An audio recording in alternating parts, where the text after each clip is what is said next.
काय जेवाय काय केलंय? अहो आता तुम्हाला मिसळ पाव करून देते मस्त पैकी. अशी मिसळ पाव कधीच खाल्ली नाही, अशी मिसळ पाव करून देते. ही मिसळ 2च मिनिटात बनवते. 2 मिनिटात? ही बघा तयार आहे मिसळ 1 किलोची. तुम्हाला बाकी काहीच करायचं नाही. गुड लावलेलं पातील. ही 1 किलोची मिसळ आहे. त्यात 3 लिटर पाणी टाकायचे. हे अर्धा लिटरचं तांबे आहे तर 6 तांबे टाकते. हे 1 झालं 6. बडा बडा जाळ लाव. आता पाणी उकळले टाकूया त्यात. हे 6 महिने टिकतं.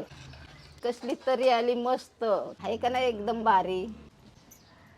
ताजं पाव आणल्यात आता. ताजं फरसाण घेऊन आले. कांदा चिरलाय. शेतातली लिंब तरी टाकते.